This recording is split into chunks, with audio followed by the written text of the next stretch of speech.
ታሪካችን የሚጀምረው በጃፓን ሀገር ውስጥ የሚደረግን የአንድ የሀብታም ሰዎችን ሰርግን እያሳየን ሲሆን በዚህና ተመሳሳይ ቅንጦት ሰርጎች ላይ ልዩ የሆነ የቫዮሊን ሙዚቃ መሳሪያ በስጦታ መልክ መስጠት ልማድ ነው። ይህም ቫዮሊን የሚሰራው ደግሞ ቀይ ሳንደልውድ በሚባል እንጨት ሲሆን ይህም እንጨት ብርቅዬና ውድ የሚባል እንጨት ነው። እንጨቱን በህንድ ከተማ በሚገኙ አካባቢዎች ከመንግስት ፍቃድ ውጭ የሚዘዋወር ሲሆን የዚህም እንጨት አንድ ቶን ዋጋ 20 ሚሊዮን ሩፒ አካባቢ ነው። የህንድ መንግስትም የእንጨቱ ዝርያ እየጠፋ ስለሆነ የዚህን እንጨት ዛፍ ማንም እንዳይቆርጥ ህግ አውጥቷል። ሆኖም ግን ታሪካችን ትኩረቱ ስለዚህ እንጨት ሳይሆን ይህንን እንጨት በሚያዘዋውረው ስለ አንድ ቀን ሰራተኛ ነው። ታሪካችንም ወደዚህ ሰው ወስዶን ይህ ሰው የቀይ ሳንደልውድ እንጨትን የያዘ የጭነት መኪናን እየነዳ ከኋላው ብዛት ያላቸው ፖሊሶች ሲከተሉት እናያለን። ነገር ግን ብዙም ሳይቆይ ፖሊሶቹ መንገዱን ይዘጉበትና መኪናውን ሲያሽከረክር የነበረውን ሹፌር ከመኪናው ውስጥ ያስወጡታል። መኪናውን ሲያሽከረክር የነበረውን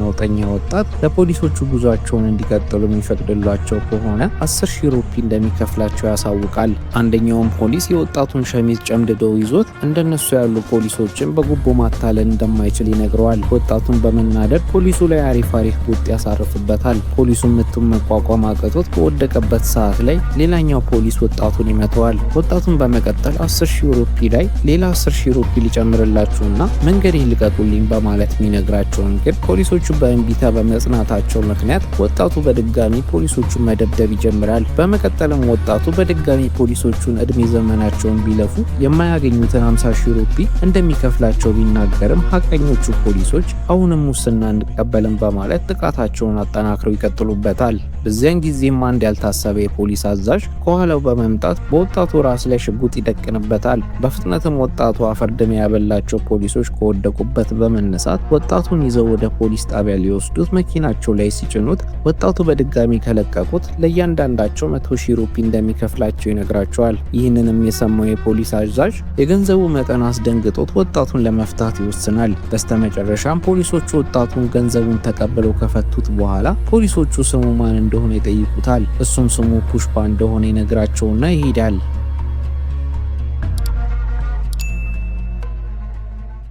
ታሪካችንም አንድ ዓመት ወደ ኋላ ይወስደንና ፑሽፓን ያሳየናል። ፑሽፓን በቀይ ሳንደልውድ ንግድ ስራ ውስጥ በሚሰራ አንድ የእንጨት ፋብሪካ ውስጥ የሚሰራ ቀን ሰራተኛ ሲሆን ፑሽፓ ደፋርና በፍጹም መታዘዝን የሚጠላ ሰው ነው። አንድ ቀንም ላይም ከስራ በኋላ ቁጭ ብሎ ቆቀር በሻዩን እየበላ ሳለ የፋብሪካው ባለቤት ይመጣል። በዚህም ጊዜ ሌሎቹ በቦታው ሲሰሩ የነበሩ ሰራተኞች ለፋብሪካው ባለቤት አክብሮት በሚሰጡበት ሰዓት ላይ ግን ፑሽፓ ለባለቤቱ የጥፍሩን ቆሻሻ ያክል ቦታ ሳይሰጠው እግሩን አጣምሮ ቁርሱን መብላቱን ይቀጥላል። የፑሽፓም ቅርብ አለቃም ፑሽፓን ለፋብሪካው ባለቤት አክብሮት እንዲሰጠውና እንደዚህ አይነት ባህሪ በድጋሚ እንዳያሳይ ያስጠነቅቀዋል። ነገር ግን እልህኛውና ኩራተኛው ፑሽፓ አለቃውን የራሴን እግር በራሴ እግር ላይ አጣምሬ ቁርሴን እየበላው ነው፣ እግሬን የፋብሪካው ባለቤት ላይ አላደረኩም። ባለቤቱ ከኔ ስራዬን በአግባቡ እንድሰራ ነው የሚፈልገው ወይስ አክብሮት ብቻ እንድሰጠው ነው የሚፈልገው ይለዋል። በዚህም መልሱ ምክንያት አለቃው ፑሽፓን ያባረረዋል። ፑሽፓም ደሞዙን ተቀብሎ ቦታውን ለቆ በሚሄድበት ሰዓት ላይ የፑሽፓንን እና ያለቃውን ወሬ ሲያዳምጥ የነበረው አንድ ኬሴባ የሚባል የፋብሪካው ሰራተኛ በፑሽፓ ድርጊት በመደነቅ እሱም ስራውን ለቆ ለፑሽፓ ለማገልገል ይከተለዋል። ፑሽፓም ወደ ቤት ይመለስና ሀገር ሰላም በማለት አረፍ ብሎ ሳለ አንድ የመንደሩ ነዋሪ የሆነ ሰውዬ መጥቶ የፑሽፓን እናት የወሰደችውን ዕዳ እንድትከፍል እየጮኸ ሰው ፊት ሲናገራት ይሰማል። የፑሽፓም እናት አሁን ላይ ገንዘብ እንደሌላትና ልጇ በፋብሪካ ውስጥ እየሰራ ስለሆነ ገንዘቡን በሚቀጥለው ወር እንደምትከፍለው ተነግሯለች። ሆኖም ግን ሰውየው ፑሽፓ ስራውን እንደለቀቀ ስለሚያውቅ ፑሽፓ ከፋብሪካው እንደተባረረና ምንም አይነት ደሞዝ እንደሌለው ይነግራታል። የፑሽፓም እናት ግራ በመጋባት ፑሽፓን ሰውየው ያለው ነገር እውነት እንደሆነና የምርም ከስራ ለቆ እንደሆነ እንዲነግራት ትጠይቀዋለች። ፑሽፓ ግን ለእናቱ ምንም አይነት መልስ ሳይሰጣት ጭንቀቱን ለማራገፍ ወደ መጸዳጃ ቤት ይገባል። ሰውየውም የፑሽፓን እናት ነገ ጧት ተመልሶ እንደሚመጣና ያለባትን የገንዘብ ዕዳ ከነወለዱ መክፈል እንዳለባት ነግሯት ይሄዳል። በማግስቱ ጧትም ላይ ፑሽፓ የሱና የእናቱን የሆነን አንድ ግዙፍ በሬን በመሸጥ የእናቱን ዕዳ ይከፍላል። ገንዘቡንም ለሰውየው ከሰጠው በኋላ ሰውየው እናቱን በብዙ ሰዎች ፊት ስላዋረዳት ደና አድርጎ እየደበደበ ፑሽፓና እናቱ ያለባቸውን ዕዳ እንደከፈሉ ለመንደሩ ነዋሪዎች እንዲነግራቸው ያደርገዋል። ማታም ላይ ብዙ የሆኑ የቀን ሰራተኞች ዳጎስ ያለ ገንዘብ የሚከፍላቸውን የህገወጥ ስራ ለመስራት እየተወሰዱ ሳለ ፑሽፓውን ስራውን ለመስራት አንድ የጭነት መኪና ላይ ከሌሎቹ ሰራተኞች ጋር አብሮ ይሄዳል። የጭነት መኪናውም ወደ አንድ ጥቅጥቅ ያለ ጫካ ይወስዳቸውና እነ ፑሽፓ ወርደው ጫካው ውስጥ የነበሩትን የቀይ ሳንደልውድ ዛፎችን መቁረጥ ይጀምራሉ። በዛን ጊዜም በድንገት አንድ የፖሊስ መኪና ወደ ጫካው ሲመጣ የተመለከተ አንድ ሰው በፉጨት የፖሊሶቹን መምጣት ለነ ፑሽፓ ይናገራል። በዚህም ሰዓት ላይ ሰራተኞቹ ፖሊስ እየመጣባቸው እንደሆነ እንደሰሙ በመፍራት ሊሸሹ ሲሉ ፑሽፓ ግን ሰራተኞቹን ወዴትም እንደሄዱና እሱ የሚላቸውን ነገር እንዲያደርጉ ይነግራቸዋል። ፖሊሶቹም ከትንሽ ጊዜ በኋላ ጎቨንዳፓ በተባለ መኮንን እየተመሩ ቦታው ላይ ይደርሳሉ። ጎቨንዳፓም የሳንደልውድ እንጨት ንግድ ላይ ያሉ ሰዎችን እያሳደደ የሚይዝ ፖሊስ ነው። ነገር ግን ጎቨንዳፓ ወደነ ፑሽፓ ጋር ሲደርስ ምንም ነገር ባለማግኘቱ ምክንያት ፑሽፓን እና ቡድኑን ጫካው ውስጥ ምን እየሰሩ እንደሆነ ይጠይቃቸዋል። ፑሽፓን በጎቻቸውን ለግጦሽ ይዘው እንደመጡ መጥረቢያ እየሳለ ይነግራቸዋል። አንደኛውን ፖሊስ ፑሽፓን በጎቻችሁን ለግጦሽ ከሆነ ይዛችሁ የመጣችሁት መጥረቢያው ምን ያደርግልካል ይለዋል። ፑሽፓን በጎቹን ለማደን ነብር ከመጣ ነብሩን ለመግደል መጥረቢያውን ዝግጁ እያደረገው እንደሆነ ይመልስለታል። ጎቨንዳፓን ፑሽፓን ቀልድክን ተወውና እንጨቶቹ የት ነው ያሉት በማለት አንቆ ይዘዋል። ነገር ግን ፑሽፓ ምንም መልስ ባለመስጠቱ ጎቨንዳፓ ተበሳይቶ ሽጉጡን ፑሽፓ ላይ ይደቅንበታል። በዚያ ቅጽበትም የፑሽፓ ጓደኞች መጥረቢያቸውን መዘው ፑሽፓን ለመደገፍ ይነሳሉ። ፑሽፓም ጎቨንዳፓን ቢገለውም እንደማይፈራና ሽጉጡ 6 ጥይቶችን ብቻ ቢኖሩትም ግን ጓደኞች የ60 መጥረቢያ ስለያዙ ምንም ማድረግ አትችልም ብሎ ያስፈራረዋል። በዚህም ምክንያት ጎቨንዳፓ ምንም ማድረግ እንደማይችል ገብቶት ከጫካው ለቆ ይወጣል። ጎቨንዳፓና ቡድኖቹም ከሄዱ ከጥቂት ሰዓታቶች በኋላ እነ ፑሽፓ የሳንደልውድ እንጨቶቹን የት ደብቀዋቸው እንደነበረ ሚስጥሩ ይፋ ይሆናል። ፑሽፓ እንኳን ብልህ ስለነበረ ግዙፎቹን እንጨቶችን በገመድ አስሮ ዛፍ ላይ ሰቅሏቸው ነበር። ፑሽፓና ሰራተኞቹም እንጨቶቹን ካወረዱ በኋላ ለቀጠራቸው ሰው አስረክበው ክፍያቸውን መቀበል ይጀምራሉ። ፑሽፓም ስራውን ከጨረሰ በኋላ እጁንና እግሩን በኩሬ ውስጥ ይታጠበ ሳለ ከስቲቫ መጥቶ እንደ ወንድሙ ሆኖ ከሱ ጋር መኖርና መስራት እንደሚፈልግ ይነግረዋል። ፑሽፓንም ፋብሪካ ውስጥ ካየው ጀምሮ ፑሽፓ የናጠጠ ሀብታም እንደሚሆን ስለታየው አንተ ጋር ብሆን የተሻለ ገንዘብ መስራት ችዬ የሰራሁትን ገንዘብ ይዤ ወደ መንደሬ መሄድ እፈልጋለሁ ይለዋል። ፑሽፓን በመጀመሪያ ላይ ፈቃደኛ መሆን ባይፈልግም ግን በመጨረሻ ላይ ይስማማል። እንጨቶቹም አለቃቸው ይተረከባቸው ሳለ በድንገት ጎቨንዳፓ ብዛት ካላቸው ፖሊሶች ጋር በድጋሚ ይመጣል። ከዛም ጎቨንዳፓ አሁን ላይ 6 ጥይቶች ሳይሆን ያሉት 20 ሽጉጦችና 40 ጥይቶች ስላሉት የፑሽፓን ቡድን በቀላሉ ማጥቃትና ማሸነፍ እንደሚችል ይነግራቸዋል። ይህንን የሰማውን ፑሽፓ ብስጭቱን መቆጣጠር አቅቶት ድንጋይ በማንሳት ከፖሊሶቹ መሃል አንዱን ፖሊስ አናቱን ይለዋል። ይህንንም የተመለከቱት የፑሽፓ ጓደኞችም ድንጋይ እያነሱ ወደ ፖሊሶቹ መወርወር ይጀምራሉ። ጎቨንዳፓም የፑሽፓን ቡድን ወደ እነሱ የሚወረውሯቸውን ድንጋዮችን ለመከላከል ሽጉጡን ወደ ሰማይ ተኩሶ ያስፈራራቸዋል። ፑሽፓና ጓደኞቹም በተኩሱ ድምፅ ተደናግጠው እግሬ አውጪኝ በማለት መሮጥ ይጀምራሉ። ፑሽፓም እንጨት ወደ ጫና አንድ የጭነት መኪና በመሄድ መኪናውን አስነስቶ ማምለጥ ይጀምራል። ፖሊሶቹም ፑሽፓ የያዘውን ጭነት መኪና መከተል ቢጀምሩም ግን ከደቂቃዎች በኋላ መኪናው ይሰወርባቸዋል። ነገር ግን ፑሽፓ በአስደናቂ ሁኔታ መኪናውን በመደበቅ ምንም እንደማያውቅ ሰው ሆኖ በመንገድ ላይ የተራመደ ያገኙታል። ፖሊሶቹም እንጨት የጫነው መኪና የት እንዳለ ፑሽፓን ቢጠይቁትም ፑሽፓ ግን እንደማያውቅ ያስመስላል። በዚህም የተናደዱትም ፖሊሶችም ፑሽፓን በቁጥጥር ስር በመዋል ወደ ፖሊስ ጣቢያ ወስደውት እየደበደቡ መኪናው የት እንዳለ ይጠይቁታል። ሁንም ግን ፑሽፓ ከአቋሙ ፍንክች ሳይል ይቀርና በድብደባው ስለደከመው የሚጠጣ ውሃ እንዲያመጡለት ይጠይቃቸዋል። ፖሊሶቹም መኪናው የት እንደተደበቀ ይነግረናል ብለው በማሰብ ውሃውን ሲያመጡለት ፑሽፓ ሲደበድቡት ለደከማቸው ፖሊሶች እንዲሰጣቸው ይነግራቸውና ያፈይዝባቸዋል። ጎቨንዳፓም ተበሳይቶ የውሃውን በርጭቆ ወርውሮ እንጨቱን የት እንደደበቀው በኃይል መጠየቁን ይቀጥላል። ፑሽፓም ጎቨንዳፓን ማንንም እንደማይፈራና እንደፈለገው ቢደበድበውም እንጨቶቹ የት እንዳሉ እንደማይነግረው ይነግረዋል። የጎቨንዳፓን ብስጭት ጣሪያ ነክቶ በዱላው ፑሽፓን መደብደብ ይጀምራል። ነገር ግን ፑሽፓ በስቃይ ውስጥ ቢሆንም ግን ፖሊሶቹ ላይ ማሾፍና ማፌዙን ይቀጥላል። በዛን ጊዜም አንድ ፖሊስ በመምታት የፑሽፓ ሙሉ ስም ማን እንደሆነ ይጠይቀዋል። ፑሽፓ ሙሉ ስሙ ፑሽፓ ብቻ እንደሆነ ይነግረዋል። ፖሊሱም በድጋሚ የአባቱ ስም ማን እንደሆነ ሲጠይቀው በፈገግታ ተሞልቶ የነበረው የፑሽፓ ፊት ወደ ሐዘን ይቀየራል። ፑሽፓም እንደዚህ አይነት ጥያቄ ሲቀርብለት ያለፈውን የልጅነት ጊዜውን ያስታውሰዋል። በዛ ወቅትም ፑሽፓ ትምህርት ቤት ለመመዝገብ ከእናቱ ጋር ሲሄድ እናየዋለን። ትምህርት ቤትም ሲደርስ አስተማሪው የፑሽፓ ሙሉ ስም ይጠይቀዋል። ፑሽፓም ስሙ ፑሽፓ ራጅሞሊቲ እንደሆነ ለአስተማሪው ይመልስላቸዋል። አሁንም ግን ትምህርት ቤት እንዳሉ አንድ ሞሃን የተባለ ሰው ይመጣና ፑሽፓን እናትህ ከአባቴ ጋር ዝም ብሎ ጊዜያዊ ግንኙነት ኖሯት ስለተወለድ የአባቴን ስም መውረስ አትችልም በማለት ይቃወማል። የሞሃን አባትም ትዳር ውስጥ ቢሆንም ግን ከፑሽፓ እናት ጋር በድብቅ ግንኙነት ስለነበረው በዚህ ግንኙነት አማካኝነት ፑሽፓ እንደተወለደ እንረዳለን። ነገር ግን ሞሃን ፑሽፓን የአባቱ ልጅና ወንድሙ መሆኑን መቀበል ስላልፈለገ ፑሽፓን ስሙ ፑሽፓ ብቻ እንደሆነና መቼም ቢሆን የአባቱን ስም መውረስ እንደማይችል ደጋግሞ አስጠንቅቆታል። ታሪካችንም አሁን ወዳለንበት ጊዜ መልሶን ፑሽፓ ዋስ እስከሚያመጣ ድረስ በካቴና ታስሮ ምግብ ለመብላት ከእስር ቤት ይወጣል። ፑሽፓም ከእስር ቤት እንደወጣ ከተማው ላይ ያለውን የሳንደልውድ እንጨት ዝውውርን የሚቆጣጠሩትን ሬዲ የሚባሉ ኃይለኛ ወንድማማቾችን ያገኛል። እኚህም ወንድማማቾች 3 ሲሆኑ የመጀመሪያው ጃሊ ሬዲ ሲባል ጃሊ ሬዲ የመንደሩን ቆንጆ ልጃገረዶችን ድንግልና በግዴታ የሚወስድ ሰው ነው። ሁለተኛው ደግሞ ጃካ ሬዲ ሲሆን ጃካ ሬዲ ከ3ቱም ወንድማማቾች በሳልና የወንድማማቾቹን ሳንደልውድ ንግድን የሚያንቀሳቅስ አስተዋይ ሰው ነው። ሶስተኛውና የመጨረሻው ወንድምም ካንዳ ሬዲ ሲሆን ካንዳ ሬዲ የሁለቱም ታላቅ ወንድም ሲሆን ካንዳ ሬዲ ኃይለኛና ጨካኝ አለቃ እንደሆነ እንረዳለን።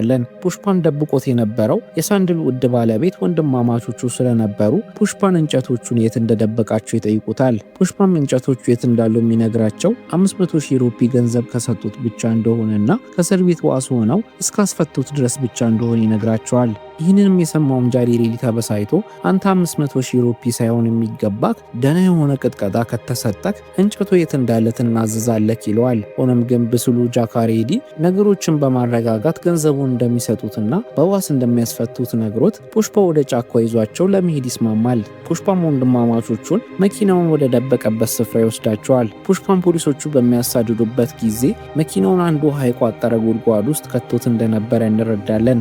ወንድማማቾቹም ከጉድጓዱ ውስጥ የተደበቀውን እንጨት ካወጡ በኋላ ጃካ ሬዲ ለፑሽፓ 500,000 ሩፒውን ይሰጠዋል። ፑሽፓም ገንዘቡን ከተቀበለ በኋላ ከወንድማማቾቹ ጋር ወደ ከተማ ለመመለስ መኪናቸው ውስጥ ሊገባ ሲል ጃሊ ሬዲ በንቀት እዚህ መኪና ውስጥ አትገባም በማለት ለታክሲ የሚሆን ገንዘብ ወርውሮለት ይሄዳል። ፑሽፓ ምንም ያክል በጃሊ ሬዲ ድርጊት ቢናደድም ግን ክብሩ እንዲነካበት ስለማይፈልግ ወዲያውኑ ባገኘው ገንዘብ የጃሊ ሬዲን አይነት መኪና ገዝቶ እናቱን ሰርፕራይዝ ያደርጋታል። ፑሽፓም እናቱን መኪና ውስጥ አስገብቷት ወደ አባቱ ቤት በማምራት በአባቱ ቤት ፊት ለፊት መኪናውን ያሽከረክረዋል። ሞሃንም ፑሽፓን መኪናውን የገዛው ሰርቆ እንደሆነ ያወራል። ከዛም ፑሽፓ አዲሱን ቀይ መኪናውን ይዞ ወደ ካንዳ ሬዲ ቤት ያመራል። እዛም የነበሩት ሰዎች ተቀምጠው ሳለ ፑሽፓ ግን ሳይቀመጥ ይቀራል። ኬስቲቫም ለምን እንደማይቀመጥ ሲጠይቀው ካንዳ ሬዲ በሚመጣ ሰዓት ላይ በድጋሚ መነሳት ስለማይፈልግ እንደሆነ ይመልስለታል። ብዙም ሳይቆይ ካንዳ ሬዲ ወደ ቦታው በመምጣት እንጨቶቹን በፖሊስ እንዲወረሱ ያደረገንን ሰው መደብደብ ይጀምራል። ፑሽፓም ጣልቃ በመግባት እንጨቶቹን ፖሊሶቹ ሳያውቁ ለማዘዋወር መንገድ እንዳለውና ካንዳ ሬዲ ይህንን መንገድ ማወቅ ከፈለገ ግን ለብቻቸው ማውራት እንዳለባቸው ይነግረዋል። ካንዳ ሬዲም ፑሽፓ እንዳለው ለብቻቸው ማውራት ጀምረው እንጨቶቹን በጭነት መኪና እንዴት ማጓጓዝ እንደሚቻል በዝርዝር ያብራራለታል። ዘዴውም እንጨቶቹን በወተት መኪና ውስጥ በመደበቅ የፍተሻ ኬላዎችን በሙሉ ማለፍ እንደሚችሉ ይናገራል። የፑሽፓን ብልሃት በካንዳ ሬዲ ዘንድ ትልቅ አድናቆትን አትርፎለት ነበር። ፑሽፓ የወተት መኪናውን ለኮንትሮባንድ እንዲሆናቸው በማድረግ መኪናውን እየነዳ አንድ ኬላ ጋር ይደርሳል። ኬላውም ጋርጎቨንዳፓ ስለነበረ እንደተለመደው መኪናውን ይፈትሿል። ነገር ግን በመኪና ውስጥ ቀይ ሳንደልውድ ሳያገኙ ወተት ብቻ ስላገኙ ፑሽፓን ለመልቀቅ ይገደዳሉ። ማታም ላይ ጃካ ሬዲ ለፑሽፓ እንጨቶቹን አንዴ ለማጓጓዝ 500,000 ሩፒ እንደሚከፍለው ቢነግረውም 500,000 ሩፒ እንደማይበቃውና ከሚያጓጉዘው እያንዳንዱ ጭነት 4% እንዲከፍሉት ይነግራቸዋል። ካንዳ ሬዲም ተገርሞ የጭነቱ 4% እኮ ማለት 400,000 ሩፒ ማለት ነው ይለዋል። ፑሽፓ ግን ምንም ያክል 100,000 ሩፒ የሚቀንስ ቢሆንም ግን 4% ቢሆንልኝ ይሻላል በማለት ይስማማሉ። ከቦታውም እንደወጡ ኬሲቫ ፑሽፓን የተስማማው ነገር ትክክል እንዳልሆነና 100,000 ሩፒ እንዳጡ ይነግረዋል። ሆኖም ግን ብልጡ ፑሽፓ እንደዛ ያደረገበት ዋነኛ ምክንያት ጭነቱ በጨመረ ቁጥር ወይንም ስራቸው በሰፋ ቁጥር 4% ስለሚያገኝ ከጊዜ በኋላ ክፍያው እንደሚጨምርና ከሰራተኝነት ወደ ሼር ሆልደርነት ስለሚቀይረው ነው። በኋላም ላይ ፑሽፓና ኬሴቫ የቀይ ሳንድልውድ እንጨት ደብቀው እንዲያዘዋውሩ የሚረዳቸውን ወተት የሚገዙበትን ቦታ ይሄዳሉ። እዛም ፑሽፓ ስሪቫሊ የምትባል ወተት የሚሸጥላቸውን ልጅ እንዳያት ይወዳታል። ቀናቶችም እየሄዱ ሲመጡ ፑሽፓ የቀይ ሳንድልውድ እንጨትን በወተት መኪናው ላይ እየጫነ በየቀኑ ማጓጓዙን ይቀጥላል። ወተትም ለመግዛት በሄደ ቁጥር በስሪቫሊ ውበት ተማርኮ ሁሌ እንዳያት ነው። አንድ ቀንም ላይ ፑሽፓና ኬሴቫ ወተት ለመግዛት ወደ ስሪቫሊ መንደር እንደሄዱ ፑሽፓ ኬሴቫን ስሪቫሊ ወደ እኔ እያየች ነው ወይ ብሎ ይጠይቀዋል። ሆኖም ግን ስሪቫሊ ትኩረታው ጭራሹ ነው ፑሽፓ ላይ ሳይሆን ስራዋ ላይ ስለነበረ ኬሴቫ ወደ አንተ እያየች አይደለች የሚለውና ፑሽፓ ይናደዳል። ፑሽፓን በተቻለው አቅም የስሪቫሊን ትኩረት ለመሳብ ቢሞክርም ግን አንድ ቀንም ቀና ብላ እንኳን አይተው አታውቅም ነበር። ከቀናቶችም በኋላ ፑሽፓ ሁለት በቀጠራቸው ሰዎች ጭነቱን እያጓጓዘ ነበር። ከነዚህም ሰዎች መሃል አንደኛው የስሪቫሊ አባት ነው። እንደሌላው ጊዜም ጎቨንዳፓ መኪናውን ኬላ ላይ ያስቆመዋል። ነገር ግን አሁን ላይ ጎቨንዳፓ የነ ፑሽፓ ስራ ስለገባው መኪናው ከላይ ወተት እንደጫነና ከታች ቀይ ሳንድልውድ እንጨት እንደጫነ ይገባዋል። ሰራተኞቹም እንደተጋለጡ ሲረዱ ለማምለጥ ቢሞክሩም ብዙም ሳይርቁ ይያዛሉ። ጎቨንዳፓም ሁለቱንም ይዟቸው ወደ እስር ቤት ወስዶ እየደበደባቸው ሳለ አንደኛው ሰራተኛ በመፍራት እነሱ ሰራተኞች ብቻ እንደሆኑና አለቃቸው ፑሽፓ እንደሆነና እሱ ያለውን ትዕዛዝ እየፈጸሙ ብቻ ስለሆነ እንዲለቋቸው ይማጸናል። ሆኖም ግን ጎቨንዳፓ እንዲለቃቸው ከፈለጉ የሚጠይቃቸውን ነገሮችን ማድረግ እንዳለባቸው ይነግራቸዋል። በተመሳሳይ ሰዓትም ፑሽፓ በፍቅሯ የተማረከው ስሪቫሊ እና ጓደኞቿ አንድ ላይ ሆኖ ፊልም ለማየት ወደ ሲኒማ ቤት ይሄዳሉ።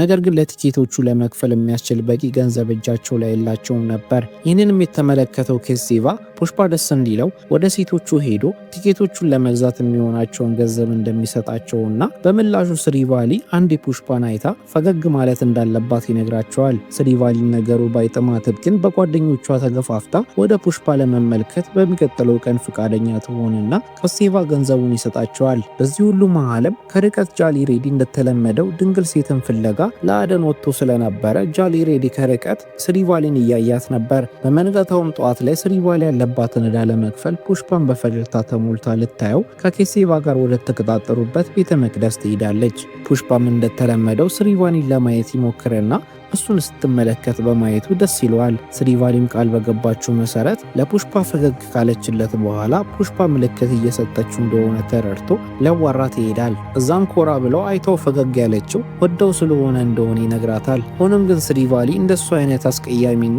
አጸያፊ ወንድ እንደማትወድና ጓደኛው ኬሴቫ ትናንት ማታ የፊልም ቲኬቶችን ስለከፈለላቸው ውለታውን ለመመለስ ወደ እሱ ተመልክታ ፈገግ እንድትል እንድትስማሙ ትነግረዋለች። ፑሽፓም ይህን ሲሰማ በጣም አፍሮ ኬሴቫን እንደዚህ በማድረጉ መቆጣት ይጀምራል። ነገር ግን ፑሽፓ ኬሴቫን ስሪቫልን ወደ እሱ ተመልክታ ፈገግ እንድትል ለማድረግ ምን ያክል እንደከፈለ ሲጠይቀው ኬሴቫ 10,000 ሩፒ ከፍሎ እንደሆነ ይመልስለታል። ፑሽፓም ስሪቫሊ ለሰከንድ ተመልክታው ፈገግ በማለቷ በጣም ደስተኛ እንዲሆን አድርጎት ስለነበረ ኬሴቫን ለስሪቫሊና ለጓደኞቿ 5,000 ሩፒ ሰጥቷቸው ስሪቫሊ እንድትሰማው እንዲያደርግ ይነግረዋል።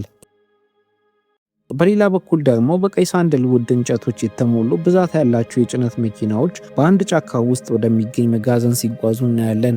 እዛም ማንገላም ስሪኑ የተባለ ሰውና ባለቤቱ ወደ መጋዘኑ ይመጣሉ። ማንገላም ስሪኑም በሳንድልውድ እንጨት ንግድ ላይ ትልቅ ስልጣን ያለው ሰው ነው። ከሬዲ ወንድማማቾች ጋርም በመሆን ትልቅ የሆነ ሲንዲኬት የፈጠሩ ሲሆን ሁሉም የራሳቸው ስራ ክፍፍል አላቸው። ከሁሉም የበላይና በንግዱ ሰንሰለት አናት ላይ የተቀመጠውም ናይዱ የሚባል ሰው ሲሆን ናይዱ ለህገወጥ ስራቸው የፖለቲካ ከለላ የሚሰጥና ፖሊስ ጣልቃ እንዳይገባ የሚያደርግ የሲንዲኬቱ መሪ ነው። ከናይዱም ቀጥሎ ማንገላም ስሪኑ ሲኖር ማንገላም ስሪኑ ከሁሉም አዘዋዋሪዎች እንጨቱን የሚሰበስብና የውጭ ገዢዎችን ፈልጎ በመሸጥ ትርፉ ለባለስልጣናትና ለተባባሪዎች የሚከፍል ዋና ስራ አስፈጻሚ ነው። ካንዳሬዲና ወንድሞቹም ጫካው ውስጥ በመግባት እንጨቶቹን እየቆረጡ ለማንገላም ስሪኑ የሚያስረክቡ አካሎች ናቸው።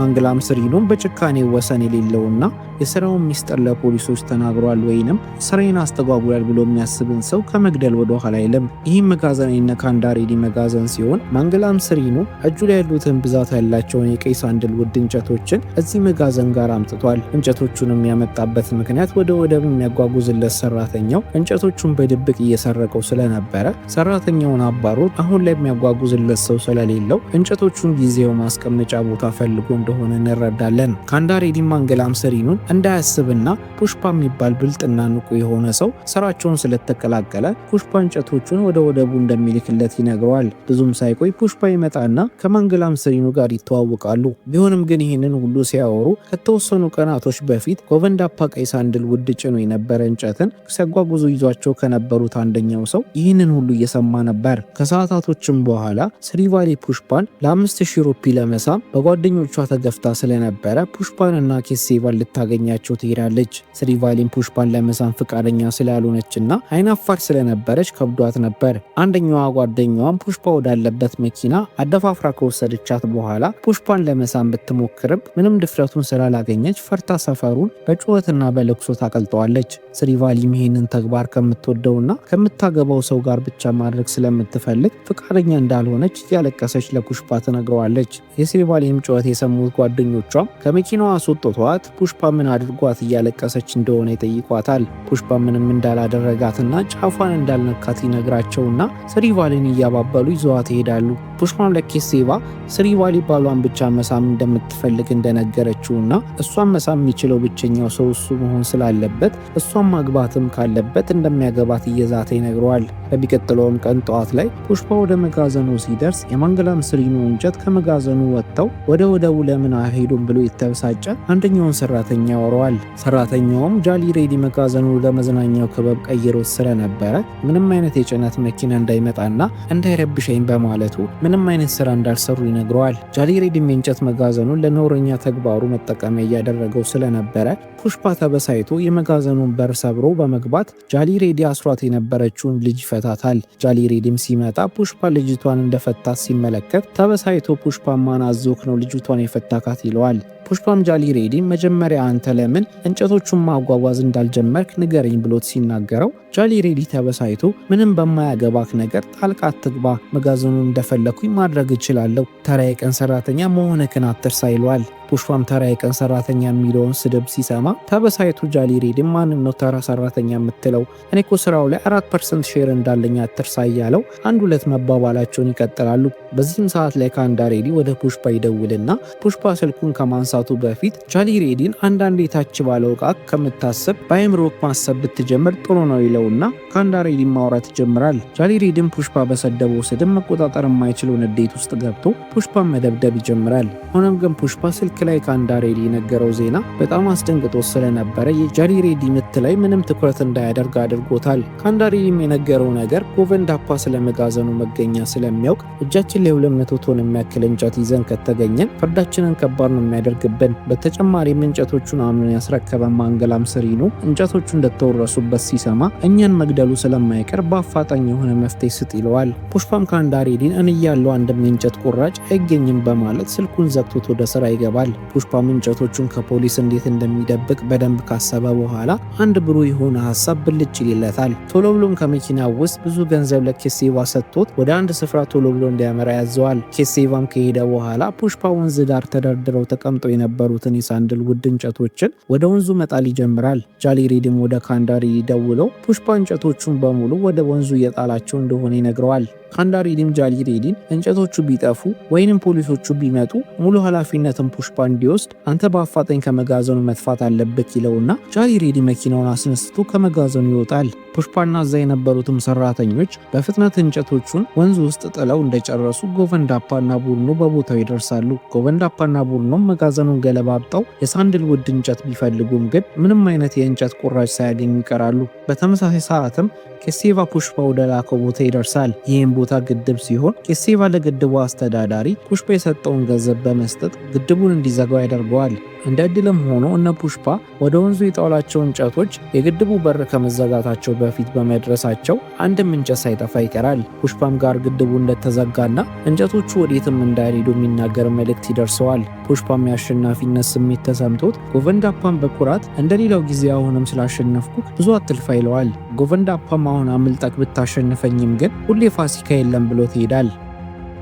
ማታውን ደስታቸውን አስመልክቶ ማንገላም ሰሪኖ በቤቱ አንድ ትልቅ የሆነ ድግስ አዘጋጅቶ ሁሉንም ንግዱ ላይ ያሉትን ሰዎችን ይጠራቸዋል። ድግሱም ላይ ማንገላም ሰሪኖ በፑሽፓ በጣም ደስተኛ ስለነበረ የሳንድልውድ ንግድ ዓለም ላይ ከሁሉም በላይ ተጽዕኖና ትልቅ ደረጃ ያለውን ናይዱን ያስተዋውቀዋል። ነገር ግን በዛ ደስታ መሃል ፑሽፓ ከሁለት የማንገላም ሰሪኖ ሰዎች ምንም ያልጠበቀውን አስደንጋጭ ነገር ይሰማል። ሲያወሩትም የነበረው ነገር ማንገላም ሰሪኖ እነ ካንዳሬዲን ብዙ ገንዘብ እያታለላቸው እንደሆነና ማንገላም ከነ ካንዳሬዲ በ2.5 ሚሊዮን ሩፒ የተረከበውን እንጨት ወደቡ ላይ በ20 ሚሊዮን ሩፒ እንደሚሸጠው በማውራት እነ ካንዳሬዲ ሞኝ ናቸው እያሉ እየቀለዱባቸው ነበር። ይህንንም የሰማውን ፑሽፓ እሱና ጓደኞቹ ሕይወታቸውን መስዋዕት እያደረጉ የሚሰበስቡት እንጨት ወደቡ ላይ በ20 ሚሊዮን ሩፒ እንደሚሸጥና ማንገላም አብዛኛውን ትርፍ ብቻውን እንደሚበላ በመረዳቱ በጣም ይበሳጫል። ፑሽፓም ጊዜ ሳያባክን ወዲያውን የሰማውን ነገር ይዞ ወደ ካንዳሬዲ በመሄድ ማንገላም ከነሱ የተረከበውን እንጨት በምን ያክል ገንዘብ እየሸጠ እንደሆነ ይነግረዋል። ፑሽፓም ቀጥሎ እኛ ላባችንን ጠብ አድርገን የሰራነውን ስራ እሱ አልጋው ላይ ተኝቶ አብዛኛውን ትርፍ መውሰዱ ሚዛናዊ ስላልሆነ የእኛን ድርሻ እንዲጨምር እንንገረው ይለዋል። ካንዳሬዲም ይህንን ተረድተው ቢገረምም ግን ማንገላም ሰሪኖ የበላያቸው ስለሆነና ከካንዳሬዲ ጋር በዝምድና የጠበቀ ግንኙነት ስላላቸው ዋጋ ለመጨመር ፈቃደኛ ሳይሆን ይቀራል። በሌላ በኩል ደግሞ ድግሱ ላይ ኬሴቫ ከስሪቫሊ አባት ጋር እየወሩ ነበር። ኬሴቫም የጓደኛውን የፑሽፓን ስሪቫሊ የማግባት ህልምን ለማሳካት ለስሪቫሊ አባት ፑሽፓ ሀብታም እየሆነ እንዳለና መንደሩ ውስጥ ትልቅ ክብር ካለው የሞሊቲ የመጨረሻ ልጅ እንደሆነ ይነግረዋል። የስሪቫሊ አባትም ለሞሊቲ በጣም ትልቅ አክብሮት ስላለው አይኑን ሳያሽ ልጁን ስሪቫሊን ለፑሽፓ በሚቀጥለው ቀን ለማጨት ይወስናል። በሚቀጥለውም ቀን ፑሽፓና እናቱ ወደ ስሪቫሊ ቤት ያምራሉ። ብዙም ሳይቆይ ስሪቫሊ ብትመጣም ግን ፊቷ ላይ ፑሽፓን ማግባት እንደማፈልግ ያስታውቅባት ነበር። ትንሽም ቆይቶ ሞሃን ወደ ሰርጉ በመምጣት ፑሽፓ የሞሊቲ ልጅ እንዳልሆነና ምንም ከሱ ቤተሰብ ጋር የሚያስተሳስረው ደም እንደሌለ ያወራል። በተጨማሪም እናቱ ምንም ያክል ከሞሊቲ ጋር ድብቅ የሆነ ግንኙነት ቢኖራቸውም ግን እናቱ የመንደራችን ሴተኛ አዳሪ ስለሆነች የፑሽፓ አባት ማን ሊሆን እንደሚችል ማወቅ አይቻልም ይላል። ይህንንም ንግግር የሰማው ፑሽፓ ቁጣውን መቆጣጠር አቅቶት ሞሃንን ለመምታት ከተቀመጠበት ይነሳል። በዚህም መሃል የፑሽፓ እናት ልታገላግለው ብትሞክርም ግን ፑሽፓ ሳያስብ እናቱን ገፍትሯት ወድቃ ክፉኛ ትጎዳለች። ፑሽፓም ሁሉን ነገር እንትቶ እናቱን ይዞ ወደ ሆስፒታል በፍጥነት እየወሰዳት ሳለ በልጅነቱ ሞሃን ስላደረሰበት ነገርና ስላለፈው መራራው ህይወት ማስታወስ ይጀምራል። ታሪካችንም ወደ ኋላ መልሶን ፑሽፓን ልጅ እያለ እናየዋለን። በዛ ወቅትም የፑሽፓ አባት ሞቶ ስለነበረ ፑሽፓና እናቱ ለቅሶን ለመታደም ወደ እነ ሞሃን ቤት ይሄዳሉ። ነገር ግን እነ ሞሃን ፍቃደኛ ስላልነበሩ ሞሃን ከቤት እየጎተተ አስወጥቷቸው በሩን ይዘጋባቸዋል። የሞሃንም ጭካኔ እዚህ ላይ አላበቃም። ከለቅሶውም በኋላ የፑሽፓ አባት እንዲኖሩበት የሰጣቸውን ቤት እንዲለቁ ያደርጋቸዋል። ከዚህም በተጨማሪ የፑሽፓ አባት ለልደቱ የሰጠውን የፑሽፓንና የአባቱን ፎቶ የያዘ የወርቅ አንገት ሀብልን ከፑሽፓ አንገት ላይ በጥሶ ይወስድበታል። የፑሽፓ እናትም ራሷን ከሳተችበት ስትነቃ ልጇን በጣም ብትወደውም ግን ይህንን ሁሉ መከራና ውርደት ከምታይ ከመወለድክ በፊት መርዝ ጠጥቼ መሞት ነበረብኝ እያለች እያለቀሰች ትነግረዋለች። ፑሽፓም ይሄ ቃል ክፉኛ ልቡን ሰብሮት እናቱ እንድትረጋጋና እንድታርፍ ይነግራታል። ፑሽፓም በብስጭት ካሁን በኋላ ማንም ሰው የሱ የሆነን ነገር ለመውሰድ ቢሞክር ዝም እንደማይልና ፑሽፓ ምን አይነት ሰው እንደሆነ እንደሚያሳያቸው ይናገራል። በሚቀጥለውም ቀን ማንገላም ሰሪኖና የሚስቱ ወንድም የሆነው ከማጋሊ ጋር አንድ ላይ በመሆን አንድ የሳንድልውድ ሻጭን እየደበደቡት እናያለን። ነጋዴውንም የሚደበድቡበት ምክንያት ነጋዴ በ2.5 ሚሊዮን ሩፒ ሲረከቡት የነበረውን ዋጋ አሁን ላይ 5 ሚሊዮን ሩፒ ካላደረጉለት በስተቀር አንድ ላይ እንደማይሰራና ዋጋውን ካልጨመሩለት ሌላ ተረካቢ ነጋዴ እንደሚፈልግ ስለተናገረ ማንገላም ሰሪኖ እንዴት ብደፍሬ ነው በማለት እየደበደበው ነበር። በዚህም ሰዓት ላይ ፑሽፓ ይመጣና ማንገላም ሰሪኖ ፑሽፓ ፊት ነጋዴውን ይገድለዋል። ማንገላም ሰሪኖም ፑሽፓ ፊት ዋጋውን የጨመረን ነጋዴ ፊት ለፊቱ ቢገድለውም ግን ፑሽፓ ተነስቶ እንጨቶቹን በ2.5 ሚሊዮን ሩፒ ላንተ በመሸጣችን ምንም እያተረፈን አይደለም፣ ለዛም እንጨቶቹን በ10 ሚሊዮን ሩፒ እስካልገዛከን ድረስ ለሌላ ነጋዴ መሸጥ እንጀምራለን ይለዋል። ፑሽፓም የንቀቱ ንቀት እዛው በማንገላም ሰሪኖ ስልክ ወደ ቼናይ ወደተባለ ወደብ ላይ ያለ ትልቅ የእንጨት ተረካቢ ደውልና ከዚህ በኋላ ከማንገላም ሰሪኖ ጋር እንደማይሰሩና እንጨቶቹን ለሱ እንደሚሸጡለት ይናገራል። ማንገላም ማንገላም ሰሪኑም ተበሳይቶ ሰዎቹን ፑሽፓን ሊደበድቡት ይልካቸዋል። ፑሽፓም የማንገላምን ሰዎች እንደና አድርጎ ይደበድባቸዋል። በመጨረሻም ፑሽፓ ከአንደኛው የማንገላም ሰሪኑ ሰው መሳሪያን በመንጠቅ አስፈራርቷቸው ይሄዳል። በዛው ቀን ምሽት ላይ ፑሽፓና ጓደኛው ኬሴባ እንጨቶቹን ለቼናይ ለመሸጥ ወደሱ ያመራሉ። ነገር ግን መጀመሪያ ላይ የቼናይ ሰዎች አለቃቸው ማንም ሰው እንዲያገኘው ፈቃደኛ እንዳልሆነ ቢነግሯቸውም ፑሽፓ የያዘውን ልዩ የሆነ የቀይ ሳንድልውድ እንጨት ናሙናን ያሳያቸዋል። እነሱ በናሙናው በመደነቅ በአፋጣኝ ቼናይን ይጠሩትና ቼናይ ሲመጣ ፑሽፓ ብዙ ቁጥር ያላቸውን እንጨት የጫኑ ጭነት መኪኖችን ወደ ውስጥ እንዲገቡ ያደርጋል። ሆኖም ግን ቼናይ ፑሽፓን እንጨቶቹን ለሱ ከሚሸጥ ይልቅ ለማንገላም ሰሪኑ ቢሸጥለት የተሻለ እንደሆነ በመናገር ለመግዛት ፈቃደኛ ሳይሆን ይቀራል። ቢሆንም ግን ፑሽፓ ከብዙ ውይይት በኋላ ቼናይ እንጨቶቹን በ15 ሚሊዮን ሩፒ እንዲገዛ ያስማማዋል። ሆኖም ግን እዚህ ስፍራ መምጣቱ ከካንዳሬዲ ፍቃድ ውጪ ስለነበረ ካንዳሬዲ ደውሎ ማናዞክ ነው እዛ ድረስ ሂድ ያለክ እያለ መጮህ ይጀምራል። ፑሽፓ ምንም ነገር ሳያወራ የተስማማበትን የእንጨቶቹን ዋጋ እንደነገረው ካንዳሬዲ ይረጋጋና ስምምነቱን እንዲጨርስ ይነግረዋል። ፑሽፓ ግን አሁንም 4% ሼር ብቻ ስለማይፈልግ አሁን ሼሩ ወደ 50% እንደሚጨምር ነግሮት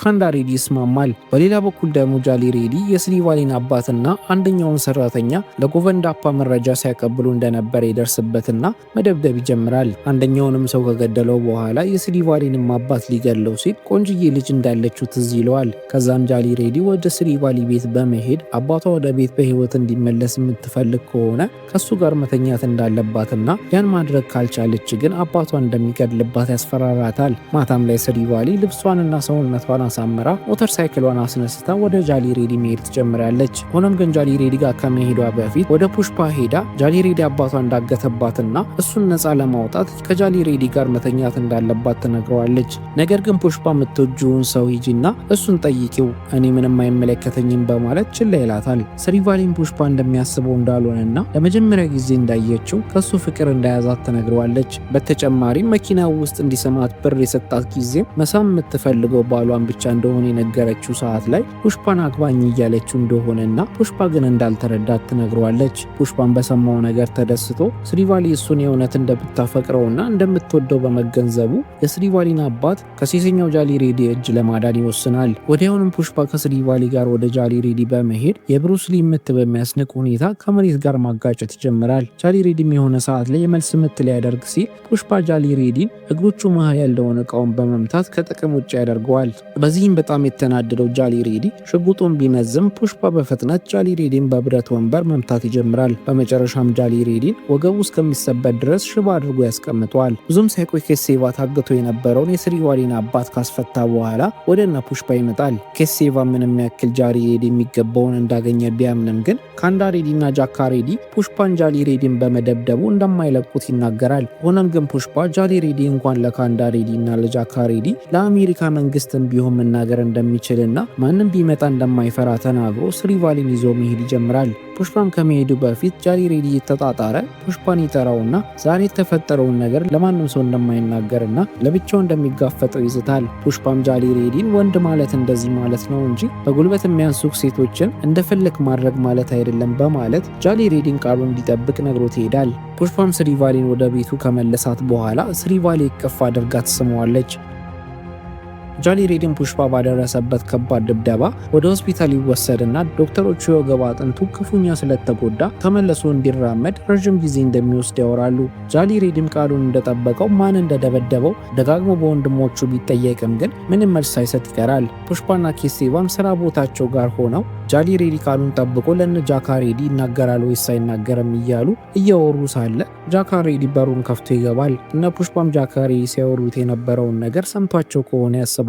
በሚቀጥለውም ቀን ላይ ፑሽፓና ካንዳሬዲ የሸጡትን እንጨት ገንዘብ ለመሰብሰብ ወደ አንድ ወርቅ ቤት ይሄዳሉ። እዛም ፑሽፓ ለስሪቫሊ ወርቅ ለመግዛት ምርጫ እየፈለገ ሳለ ካንዳሬዲ በጥርጣሬ ተሞልቶ የተመለከተው ነበር። የተመለሱም ሳለ ካንዳሬዲ ፑሽፓን ወደ አንድ ስውር ያለ መጋዘናቸው እንዲሄድ ያደርገውና መንገድ ላይ ፑሽፓን ፊት በጨርቅ ሸፍኖት ወንድሙን እንደደበደበበት እንደሚያውቅ ይነግረዋል። ካንዳሬዲና ጃካሬዲም ወንድማቸውን የሚነካባቸውን ሰው ከመግደል ወደ ኋላ አንልም በማለት ፑሽፓን መደብደብና ማሰቃየት መሰቃየት ይጀምራሉ።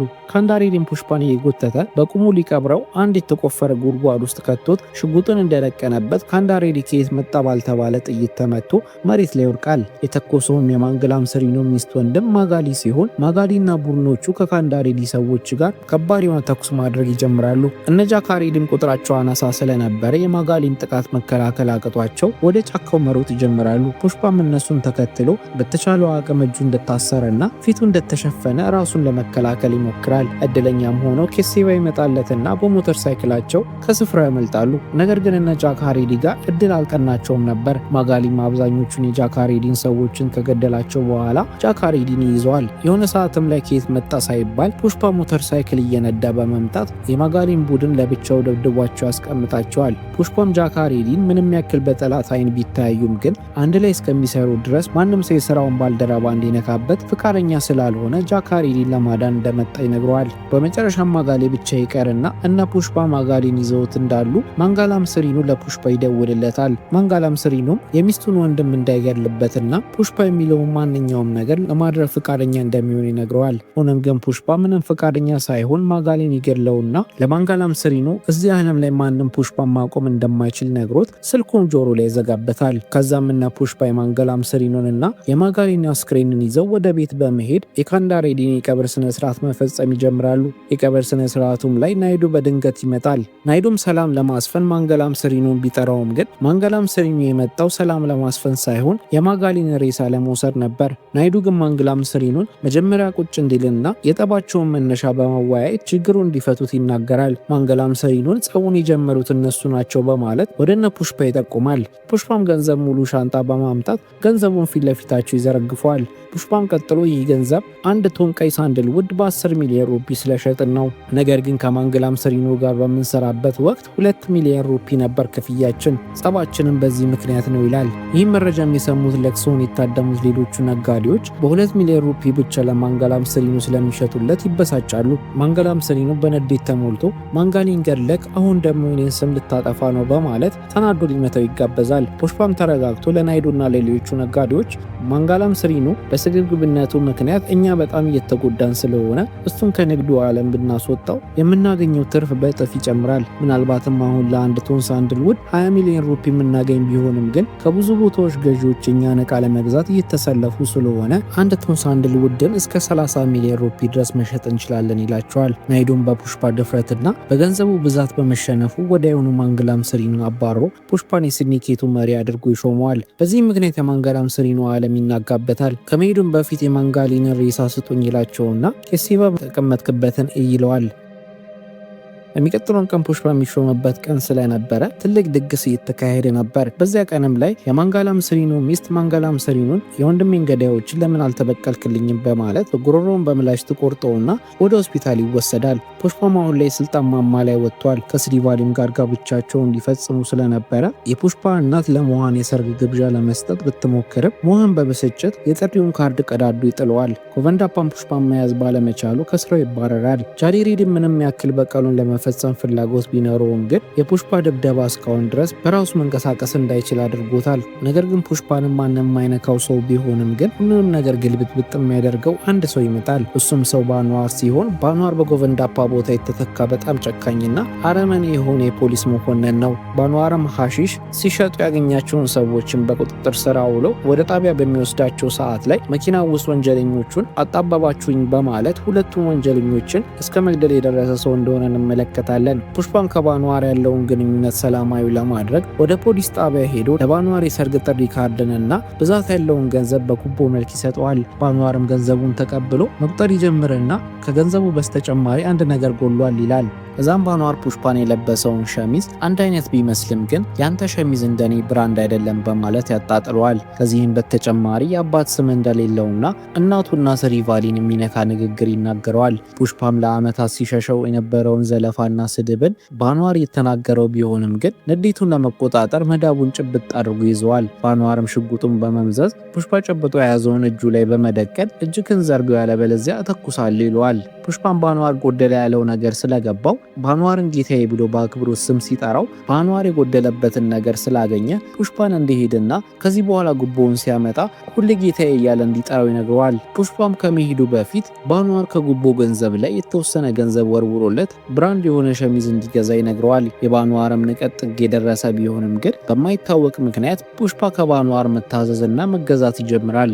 ባንዋር ያለውን ማንኛውም ነገርንም ፑሽፓ ሁሌ እንዳደረገ ነው። እንደዚህ የሆነ ቀናቶችን ካለፉ በኋላ የፑሽፓ ሰርግ ይደርሳል። ሆኖም ግን ሰርጉ ላይ ፑሽፓ አልነበረም ነበር። ፑሽፓም ከባንዋር ጋር አንድ ተራራ ጫፍ ላይ እየጠጡና እየጨፈሩ ነበር። ባንዋር ምንም ያክል ደስ የሚል ጊዜ እያሳለፈ ቢሆንም ግን ፑሽፓ ባንዋር ከመጣ ጀምሮ ይዞት የቆየ ቁስል ነበረው። ፑሽፓም ባንዋርን የመጀመሪያ ቀን የመጣ ጊዜ እናቴንና ሚስቴን የተናገርከኝ ነገር በጣም ውስጤን ጎድቶታል ይለዋል። ባንዋርም አትጨነቅ፣ አሪፍ ጊዜ እያሳለፍን ነው፣ ስለ እሱ አታስብ ቢለውም ግን ፑሽፓ ሊሰማው ፍቃደኛ አልነበረም። ፑሽፓም የባንዋርን ሽጉጥ በመቀበል እጁ ላይ ተኩስና የእጁን ደም ጀርባው ላይ ቀበዋል። ከዛም ባንዋርን ይሄ ጀርባዬ ላይ ያደረግኩት የአባቴ ደም ነው፣ ይህ ደም ደግሞ የኔ ብራንድ ነው በማለት ይተበሳጭ ይናገረዋል። ፑሽፓም ቀጥሎ ባንዋርን አስገድዶ ልብሱን ያስወልቀዋል። ከዛም ፑሽፓም ልብሱን ያወልቅና ባንዋርን አሁን ሁለታችንም እኩል ነን፣ ምንም አይነት ልብስ አልለበስንም፣ ሆኖም ግን እኔ እርቃኔን ብሄድም ፑሽፓ እንደሆንኩኝ ማንም ሰው ያውቀኛል። ነገር ግን አንተ እርቃንህን ያለ ፖሊስ ዩኒፎርምክ ብትሄድ እንኳን ሰው የራስህ ውሻ ከራሱ ማንነትህን አያውቀውም። ከዚህ በኋላ ምንም ያክል እኔ ትልቅ የሆነ ነጋዴ በሆንም ግን አንተ 5 ሳንቲም አታገኝም። ሊኖርክ የሚችለው ብቸኛውም ነገር ዩኒፎርምክ ብቻ ነው በማለት ሞተሩን አስነስቶ ይሄዳል። ባንዋርም እርቃኑ ወደ ቤቱ ሲመለስ እውነትም የገዛው ውሻው አለቃው እንደሆነ ሳያውቀው ይጮህበታል። ባንዋርም ተበሳይቶ የራሱን ውሻ ከገደለው በኋላ ፑሽፓ የሰጠውን ገንዘብ በእሳት ያቃጥለዋል። ፑሽፓ ግን እርቃኑ ወደ ሰርጉ ቦታ ሲደርስ ሰዎቹ በሙሉ ፑሽፓ እንደሆኑ ስላወቁ ልብስ አልብሰውት ከስሪቫሊ አጠገብ ይቀመጣል። ስሪቫሊን ፑሽፓን እጅግ ምን ሆነክ ነው ስትለው ፑሽፓ አንድ ሰው እኔን መናቅ ምን አይነት ነገር እንደሚያስከትል ስላላወቀ እሱን እያስተማርኩት ነበርና ነው ይላታል። ስሪቫሊም እና አሁን ሰላም ተፈጥሯል ወይ ስትለው ፑሽፓ ጦርነቱ አሁን ገና ይጀምራል እያላት የታሪካችን ክፍል 1 እዚህ ጋር ያበቃል። የታሪካችን ክፍል 2 የሚቀጥለው በጃፓን ዮኮሃማ ከተማ ውስጥ አንድ ግዙፍ ወደብን እያሳየን ነው። ማለዳው ገና ቢሆንም ወደቡ በተለመደው እንቅስቃሴ ላይ ሳለ በድንገት አንድ ግዙፍ ኮንቴነር ተንሸራቶ መሬት ላይ ይወድቃል። በዚህም የተነሳ ኮንቴነሩ ውስጥ በህገወጥ መንገድ በድብቅ የገባው ውድ የሆነው ቀይ ሳንድልውድ እንጨት ከኮንቴነሩ ውስጥ ይወድቃል። ብዙም ሳይቆይ ኮንቴነሩ ባለቤትና የያኩዛ ማፊያ ቡድን አለቃ የሆነ ሰው የተፈጠረውን ነገር ለማየት ወደ ስፍራው ይመጣል። ነገር ግን የማፊያው መሪ ወደ ወደቀው ኮንቴነር ሲጠጋ ያልጠበቀው ነገር ይገጥመዋል። ከእንጨቶቹ መሃል በስካር መንፈስ ውስጥ ያለ አንድ ህንዳዊ ወጣት ነበር። ይህ ሰው ማንም ሳይሆን ህንድን በወንጀል ዓለም ያርበደበደውና የቀይ ሳንድልውድ ንግድን የሚመራው የማፊያ ቡድን ንጉሥ የሆነው ፑሽፓ ነበረ። በሁኔታውም የተበሳጩት የያኩዛ ማፊያ ሰዎች ወዲያውኑ ፑሽፓን በክሬን ከኮንቴነሩ አስወጥቶት ወደ ላይ በመስቀል ያንጠለጥሉታል። ፑሽፓም ከህንድ እስከ ጃፓን ድረስ አቋርጦ የመጣው ለያኩዛዎች ለላከላቸው ከፍተኛ መጠን ያለው የቀይ ሳንድልውድ እንጨት ክፍያ ሊፈጽሙ ፈቃደኛ ስላልሆኑ ክፍያውን ለመቀበልና አቅሙን ለማሳየት ነበር። ተዘግዝቆ በተሰቀለበትም ሰዓት ላይ ፑሽፓ በድብቅ የያዛትን መጥረቢያ በመምዘዝ የተንጠለጠለበትን ገመድ ይበጥሷል። በአስደናቂም ሁኔታ ወደ መሬት ወርዶ የያኩዛ ሰዎችን በያዘው መጥረቢያ እየታገዘ ይገድላቸዋል። ነገር ግን ውጊያው የተጋጋለ በመምጣቱ በርካታ የታጠቁ የያኩዛ ማፊያ አባላት በመምጣት ፑሽፓ ላይ ጥይት ናዳ ያወርዱበትና ፑሽፓ ከጥይቶቹ ለማምለጥ ሲሞክር ትከሻውን ተመቶ ወደ ባህሩ ይወድቃል። ፑሽፓም ወደ ባህሩ እየሰመጠ ሲሄድ በሐሳቡ ወደ ሩቅ ልጅነቱ ትውስታው ይጓዝና ታሪካችን ወደ ኋላ ፑሽፓ ልጅ ባለበት ወቅት ይወስደናል። የዛን ጊዜም ፑሽፓ ከጓደኞቹ ጋር የህንድ ተወዳጅ ስፖርት የሆነውን ክሪኬትን የተጫወተ ሳለ ኳሳቸው አንድ ወንዝ ውስጥ ትገባባቸዋለች። ጓደኞቹም ኳሷን ፑሽፓን እንዲያወጣት ይገፋፉትና ፑሽፓ መዋኘት ባይችልም በድፍረት ኳሷን ለማምጣት ወደ ወንዝ ዘሎ ይገባል። ይህ ሁሉ ነገር ግን በፑሽፓ አእምሮ ውስጥ ሲመላለስ የነበረ ቅዠት ሲሆን ፑሽፓ ከተኛበት በድንጋጤ ይነቃና ትንፋሽ እየሰበሰበ ራሱን ለማረጋጋት ይሞክራል። አሁንም ላይ ፑሽፓ እንደ ድሮ ተራ ሰራተኛ አይደለም። በመላው ህንድ ስሙ የናኘ ህገወጥ የቀይ ሳንደልውድ ንግዱ ሙሉ በሙሉ የተቆጣጠረና መንግስት እንኳን ሊነካው የሚፈራ ንጉስ ሆኗል። ትዕይንቱ የሚቀየርና ታሪካችን ወደ አንድ ጥቅጥቅ ወዳለ ጫካ ይወስደናል። እዛም የፑሽፓ ሰራተኞች የቀይ ሳንደልውድ ዛፎችን ሲቆርጡ እናያለን። ከሰራተኞቹ መካከል ሰሪኑ የተባለ አንድ ወጣት የሚገኝበት ሲሆን ሰሪኑ በማግስቱ ሰርጉ ቢሆንም ግን ለፑሽፓ ካለው ጽኑ ፍቅርና አድናቆት የተነሳ ያለቀየ ስራ ይቅደም በማለት በሰርጉ ዋዜማ ቀን እንጨት ለመቁረጥ ወደ ጫካው መጥቷል። ነገር ግን ስራቸው ፍጹም ሰላማዊ ነው ብሎ ቢያስቡም የፑሽፓ ቀንደኛ ጠላት የሆነው ጨካኙ ፖሊስ ባንዋር ሲንግ ማንነቱን ቀይሮና እንደ ተራ ቀን ሰራተኛ ለብሶ ከሰራተኞቹ ጋር በመቀላቀል ዛፍ እየቆረጠ ነበር። ባንዋርም ዓላማው አንድ ነገር ብቻ ሲሆን እሱም ፑሽፓን ለረጅም ዓመታት ሊያስፈርደው የሚችል ተጨባጭ ማስረጃ ለማግኘት ነበር። የባንዋር መገኘት የቀን ሰራተኞቹ ምንም ሳይጠራጠሩ ዛፎቹን መቁረጣቸውን ይቀጥላሉ። ይህ በእንዲህ እንዳለም አንድ ገለልተኛ ዋሻ ውስጥ በሚገኝ ቤተ መቅደስ ሌላ ድራማ እየተከናወነ ነው። የፑሽፓ ግማሽ ወንድም የሆነው ሞሃንና ቤተሰቦቹ በስፍራው ነበሩ።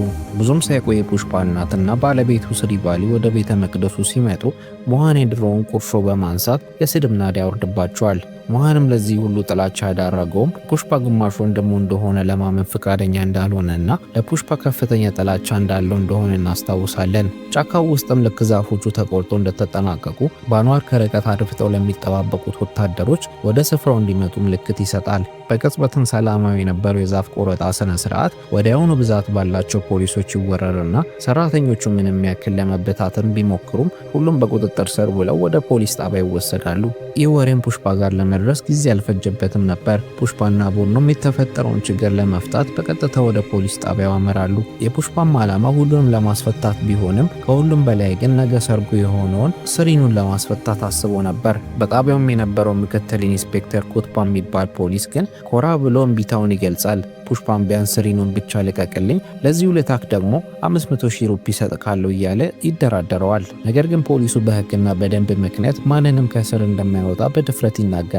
በዚህ ጊዜ የፑሽፓ ትዕግስት ይሟጠጥና አይኖቹ በቁጣ የተንቀለቀሉ ለፖሊሱ ከባድ ማስጠንቀቂያ ይናገራል። ፑሽፓም እናንተ እዚህ የምትሰሩ ፖሊሶች የደለበ ኑሮ የምትኖሩት እኔ በምሰጣችሁ ጉቦ ነው። እኔ ባልኖር ኖሮ ገቢያችሁ እዚህ ግባ የማይባል ተራ የመንደር ፖሊስ ነበር የምትሆኑት። ስለዚህ እኔ በህይወት እስካለው ድረስ ህግም ደንብም እኔ ነኝ እያለ መናገር ይጀምራል። የፑሽፓም አይን ውስጥ የሚነበበው ቁጣ ያስፈራው አንድ ፖሊስ ሌላ አደጋ ከመፈጠሩ በፊት እጁ የተንቀጠቀጠ ቁልፉን አንስቶ የእስር ቤቱን በር ይከፍታል። ፑሽፓም ወደ እስር ቤቱ ዘልቆ ሲገባ ግን ያየውን ነገር ማመን ያቅተዋል። ምክንያቱም ታማኝ ሰራተኞቹ በፖሊሶቹ ተደብድበውና ተዘቃይተው ነበር። ይህንን የሚያየው ፑሽፓ ደግሞ ፍልት ብሎ ወደ ፖሊሶቹ በመዞር ሁሉንም ሰዎችን አሁኑኑ ፍቷቸው ብሎ ያዛል። ጣቢያውም ውስጥ ያሉት ፖሊሶች በሙሉ በመፍራት ፑሽፓን ሁሉንም ከፈታን በመነጋታው ከስራችን ስለምንባረር እስረኞቹን እንዳያስፈታቸው አጥብቀው ይለምኑታል። ፑሽፓ ግን አንድ የረቀቀ እቅድ ነበረው። ከሰዓታትም በኋላ ኢንስፔክተር ባንዋርና ረዳቱ ፑሽፓን በስተመጨረሻም ልንይዘው ነው እያሉ ወደ ጣቢያው ሲመጡ ያጋጠማቸው ነገር አስደንጋጭ ነበር። ወደ ጣቢያውም ሲገቡ ጣቢያው ጭር ከማለቱ የተነሳ አንዳቸው የአንዳቸውን ትንፋሽ መስማት ራሱ ይችሉ ነበር። ጣቢያውም ውስጥ እንኳን እስረኛ ፖሊሶችም የሌሉ ሲሆን ባንዋር ግራ በመጋባት እስረኞቹና የጣቢያው ፖሊሶች የት ገቡ በማለት መጠየቅ ይጀምራል። ለካስ ፑሽፓ ፖሊሶቹ እስረኞቹን ከፈቱለት ስራቸውን እንደሚያጡ ስለነገሩት ፑሽፓ ለእያንዳንዶቹ ፖሊሶች የዓመታት ደሞዛቸውን እስከነ ጡረታቸው ከቦነስ ጋር ከፍሎ ከፖሊስነት ስራቸው በገዛ ፍቃዳቸው እንዲለቁ አድርጓቸዋል። የሚገርመውም ነገር ደግሞ ቅድም ሲያቅራራ የነበረው ምክትል ኢንስፔክተር ኩትፓም ጭምር እኔም ከዚህ የተረገመ የደህንነት ኑሮ ልላቀቅ በማለት የጉቦውን ሰልፍ ተቀላቅሎ ነበር። ከዚህ ቀንም ጀምሮ የፑሽፓ ስም እንደ ጨካኝ ወንበዴ ሳይሆን የሚጠራው እንደ ለጋስና እንደ ድሆች አባት ተደርጎ በመላው ከተማ መጠራት ይጀምራል። ይህም ከተከሰተ ከተወሰኑ ወራት በኋላ የማዕከላዊ ሚኒስትር የሆነው ናራም ሳሬዲ የሚባል ባለስልጣን ወደነ ፑሽፓ መንደር መጥቶ ስለነበረ ፑሽፓና ናይዱ ናራስ ማን ሊያገኙት ይሄዳሉ። ከመሄዳቸው በፊት ግን ስሪባሊ ለማዕከላዊ ሚኒስተሩ በጣም ትልቅ አክብሮት ስለነበራት ፑሽፓን ከሚኒስተሩ ጋር ፎቶ እንዲነሳ ወትውተው ነበር። ናይዱን ለሲንዲኬታቸው የፖለቲካ ከለላ ከመስጠትም አልፎ አሁን ላይ መንደሩ ባለስልጣን ሆኗል። መንገዳቸውም ላይ ናይዱ ለፑሽፓ ትልቅ ደረጃ ያለው ባለስልጣን መሆን እንደሚፈልግና ባለስልጣን እንደሆነ መጀመሪያ ላይ የሚያደርገው ስራው ለስራቸው በተደጋጋሚ ጊዜ እንቅፋት የሆነባቸውን ኢንስፔክተር ባንዋርም በዝውውር ወደ ሌላ መንደር ማዘዋወሩ እንደሆነ ይነግረውና አንድ ላይ ተያይዘው ወደ ናራምሳ ሄዳሉ። ቤቱም ጋር ከመድረሳቸው በፊት ጋዜጠኞች ከቧቸው ፑሽፓን አንተ ፖለቲካ ውስጥ እንድትገባ ምን አነሳሳክ ይሉታል። ፑሽፓን ፖለቲካ ውስጥ እንደማይገባና እዚህ ድረስ የመጣው ሚስቱ ስሪቫሊ ከማዕከላዊ ሚኒስተሩ ጋር ፎቶ እንድንሳላት ስለፈለገች ነው በማለት ወደ ናራምሳ ወዳለበት ቤት ከናይዱ ጋር ይገባሉ። እዛም ናይዱ ከናራምሳ ጋር ሰላም ከተባባሉ በኋላ ናይዱ ናራምሳን ከፑሽፓ ጋር እንዲተዋወቅ ያደርገዋል። ከዛም ናይዱ ለባለስልጣኑ በስጦታ መልክ ይዞለት የመጣውን ሻርፕ በማልበስ ከናይዱ ጋር ፎቶ ከተነሳ በኋላ ፑሽፓን ፎቶ ሊነሳ ሲል ናራምሳ ፊቱን ያኮማትራል። ናራምሳም ከፑሽፓ አይነት ወራዳ ወንጀለኛ ጋር ፎቶ በመነሳት የፖለቲካ ስሜን ማጥፋት አልፈልግም በማለት ይቆጣል። ከዛም ናራምሳ ከናይዱ ጋር አንዳንድ ነገሮችን ስለሚያወሩ ፑሽፓን በደቀት ከክፍሉ እንዲወጣ ያደርገዋል። በኋላም ላይ የቤቱ ሌላኛው ክፍል ውስጥ ፑሽፓ ቁጭ ብሎ ሳለ ናይዱ ይመጣል። ፑሽፓም ናራምሳ ባሳየው ንቀት ፊቱ ላይ ምንም አይነት የንዴት ምልክት አይታይበትም ነበር። ነገር ግን ይህ የረጋው ገጽታው ከውስጡ የሚቀጣጠለውን ከፍተኛ ቁጣ የሸፈነ ማስክ ብቻ ነበር። ፑሽፓም የናራምሳ ዘመን እንደሚያበቃና የስልጣን ለናራምሳ አይገባውም፣ የሚገባውም ላንተ ነው በማለት ለናይዱ ይነግረዋል። ናይዱም በሰማው ነገር ደንግጦ ማዕከላዊ ሚኒስተር መሆን አንተ እንደምታስበው ቀላል አይደለም፣ በጣም ትልቅ የሆነ የፖለቲካ ትስስርና ቢያንስ 100 ሚሊዮን ሩፒ ገንዘብ ያስፈልጋል በማለት የማይቻል ነገር መሆኑን ለፑሽፓ ለማስረዳት ይሞክራል። ፑሽፓ ግን ናይዱ ወሬውን እንዲቀጥል እድል አልሰጠውም ነበር። የናይዱን ንግግር በመቁረጥም አንተ ብቻ ሚኒስተር ለመሆን ፈቃደኛ ሁን እንጂ የቀረውን መንገድ እኔ ጠርግልካለሁ። ለዚህም ስራ 100 ሚሊዮን ሩፒ ሳይሆን የምመደበው 500 ሚሊዮን ሩፒ መደቤ ስልጣኑን በእጅ ካስገባለሁ ይለዋል። ወዲያውንም አንደኛውን ፎቶግራፈር በመጥራት ከናይዱ ጋር ፎቶ እንዲያነሳቸው ያዘዋል። ፎቶውንም እንደተነሱ ይህ ፎቶግራፍ ከጥቂት ጊዜ በኋላ ናይዱ ሚኒስተር ሲሆን ፎቶግራፉ በዋጋ የማይተመን የታሪክ ሰነድ ይሆናል በማለት ክፍሉን በግርማ ሞገስ ለቆ ይወጣል። በሌላ በኩል ደግሞ ስሪቫሊ ባለቤቷን ፑሽፓን በቴሌቪዥን ከአንደኛው ቤተሰብ አባል እንድትከታተል ትጠራለች። በቲቪውም ላይ ፑሽፓ በጋዜጠኞች ተከቦ ጋዜጠኞቹ ከሚኒስተሩ ጋር ፎቶ ተነሳችሁ በማለት ይጠይቁታል። ፑሽፓም ነጭ ውሸት በመዋሸት ሚኒስተሩ ስራ ስለበዛባቸው ፎቶ ለመነሳት ጊዜ አልነበረንም፣ ነገር ግን ቤቴ መጥተው ምሳ እንዲበሉ ተቀጣጥረናል በማለት ይናገራል። ይህንንም የሰማችው ስሪቫሊ ባለቤቷ እንዲህ ያለ ትልቅ ባለስልጣን ቤቷ ድረስ እንደሚያመጣላት ስታስብ በኩራት ሰማይ ትነቃለች። በሚቀጥለውም ቀን ናይዱ በፑሽፓ ትዕዛዝ መሰረት ወደ ዴሊ ያመራል። እዛም አንድ ፕራታፕ የሚባል ትልቅ ተጽዕኖ ያለው ባለስልጣን ጋር በመሄድ ናይዱ እንደምንም ድፍረቱን አሰባስቦ ማዕከላዊ ሚኒስተር ሆኜ መሾም እፈልጋለሁ በማለት ጥያቄውን ያቀርባል።